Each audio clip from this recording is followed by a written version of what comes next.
Fever, 1793, Chapter 9. September 2nd, 1793. He's the best physician that knows the worthlessness of most medicines. Benjamin Franklin, Poor Richard's Almanac, 1733.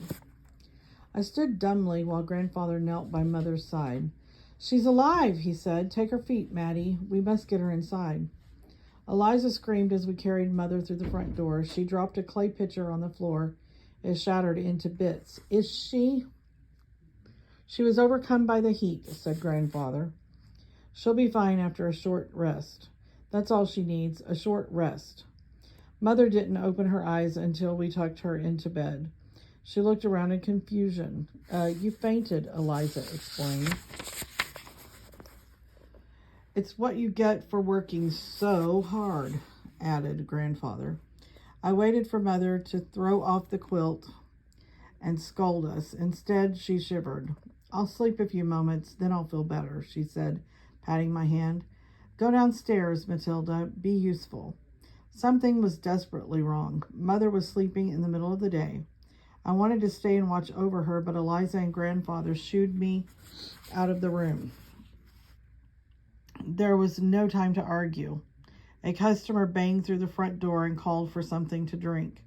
Nothing went right that afternoon. The coffee urn leaked. The biscuits burned in the oven. I dropped an entire drawer of tea leaves on the floor. The gentlemen were all quarrelsome and fractious.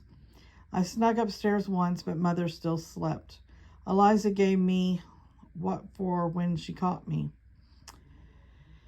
As I cleared the dirty mugs off the last table, Grandfather stood deep in conversation with Mr. Rowley. I motioned to Eliza.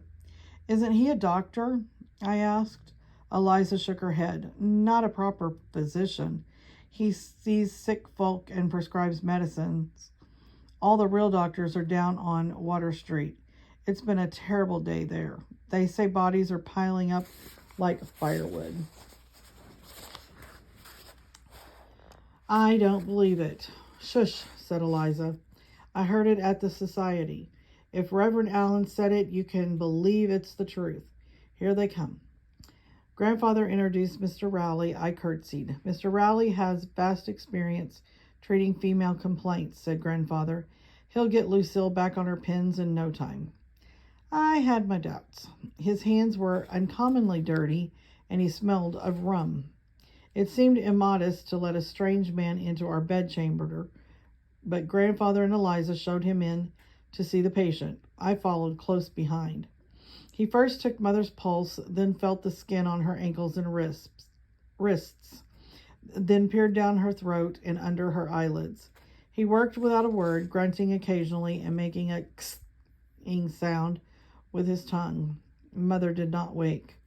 I wanted to throw a bucket of water in her face. It was against the laws of nature for her to lie in bed with the sun so high. At last Rowley rose from the bed. We waited for him to speak, like a congregation expecting the minister's benediction. "It is not yellow fever," he said. Grandfather sighed in relief.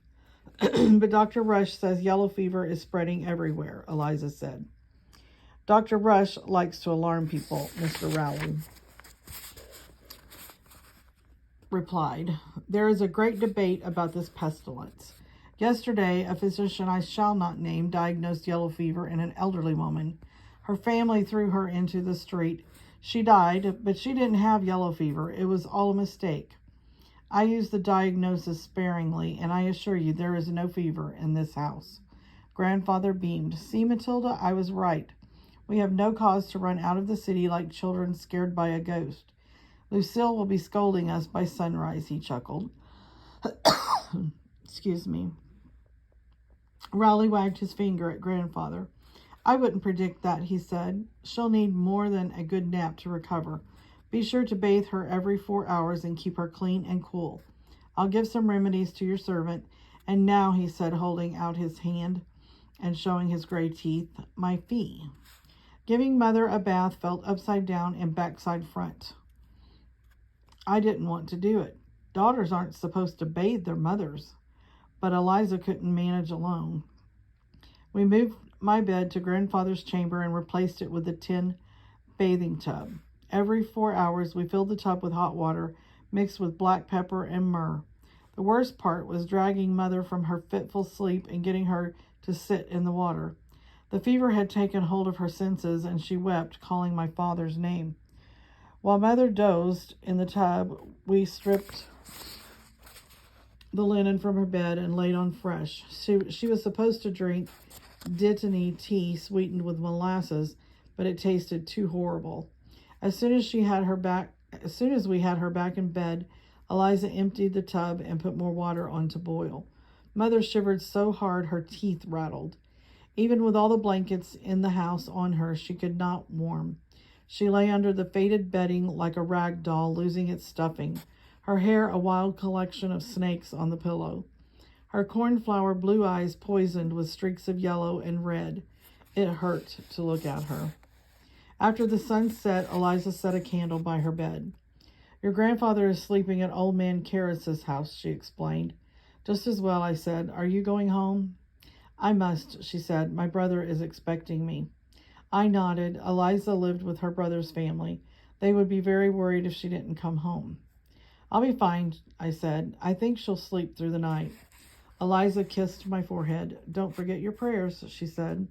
I'll come early and try to bring a doctor with me. After she left, I locked the doors and closed the shutters. A yellow church bell struck 10 times and I shivered. The coffee house was filled with shadows and dark noises. I took 2 extra candles from the clothes press and hurried upstairs to watch over Mother. She did not notice when I entered the room. Her face was pulled taut in pain, and she jerked in her sleep.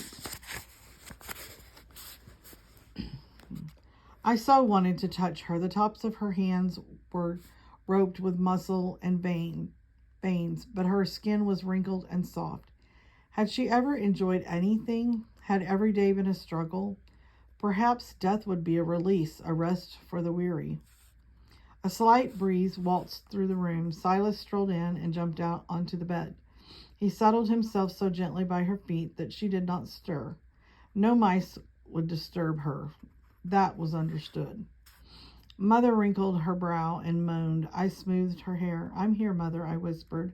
Be still. She shook her head from side to side on the pillow. Tears threatened again. I sniffed and tried to control my face. No one could ever tell what Mother thought or felt by looking at her. This was a useful trait. I needed to learn how to do it.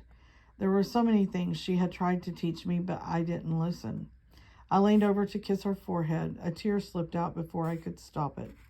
I quietly sat beside her bed and opened my psalm book, praying for deliverance, or at least the dawn. I must have dozed off. One moment the room was still, the next Mother flew off the pillows and was violently ill, vomiting blood all over the bed and floor. Her eyes rolled back in her head. I jumped up from the stool. Eliza, I screamed, help! There was no answer. Eliza was gone. I was alone. I forced myself back to the bed. Mother panted heavily. Everything will be fine, I said as I sponged her face clean. Just lay still. Her eyes opened and I smiled at her. Tears pooled in her eyes and spilled down her cheeks. She opened her cracked lips. Go away, she whispered. Leave me. I recoiled as she leaned over the bed and retched a foul-smelling black fluid onto the floor. Oh, stop. Please stop, I begged. Leave me, Mother shouted in a ragged voice. Leave me. Go. I tried to help her back onto her pillows, but she pushed me away and shook her head. Go away, she repeated. I ran sobbing to the window. Breathing in the fresh air helped calm my stomach. The houses along the street were shuttered tight and dark. I had to help her. She was depending on me. Let me clean you up, I begged as I turned away from the window. You'll feel better in a clean shift. Maybe a bath. Would you like a bath again? She was breathing as fast and heavy as a runaway horse. Her hand fumbled along the mucky sheet until it found the small book of Psalms I had dropped. I'll put some water on to boil. Mother threw the book weakly at my head. Out, she croaked. Don't want you sick. Go away.